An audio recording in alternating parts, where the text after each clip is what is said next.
had a question from a viewer about the purpose of these two containers when I'm practicing. And I thought it might be worth just going into a little bit of detail here as to what purpose they actually serve. Jane, as part of her normal practice, has been teaching me scales. And I don't know most of them yet, there's tons of them.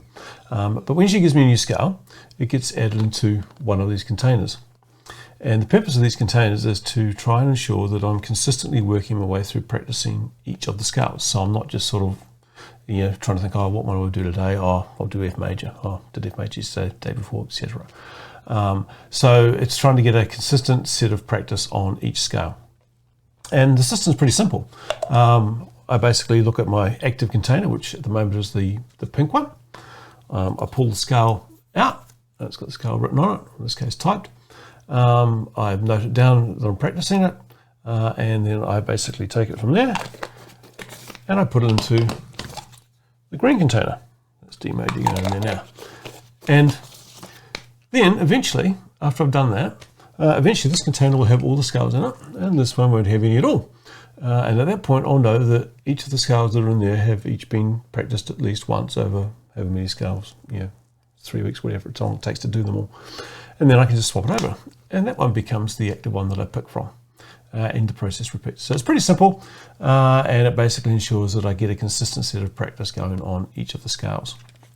Now, in terms of playing the scales, I thought I might mention this. Jane, my teacher, has a website, accelerindopiano.com, and she's also got a channel, Accelerindo Piano. And on that channel, she's done a lot of tutorials on how to actually practice scales. What fingers need to be crossing over where, at what time, in order to enable you to play a scale over multiple octaves, nice and smooth, etc. And what I use is these charts here, which she's got on the resources page on her website. And they're very useful. You'll see that there's some different colors on there. Those are the notes that you need to be particularly concerned about. They're ones where you've got to play in a black note instead of a white note, for example. And there's also versions of these. If you don't want to have the colors, you can get a version of it without that, but just the fingering on it, which is also quite helpful. So I make quite a lot of use of these, and if you're interested in those, you can get those from her website as well, accelerindopiano.com. I'll put a link in the description.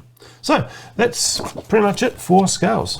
If you have any questions, just make them in the comments, and I'll try and get back to you. Thanks.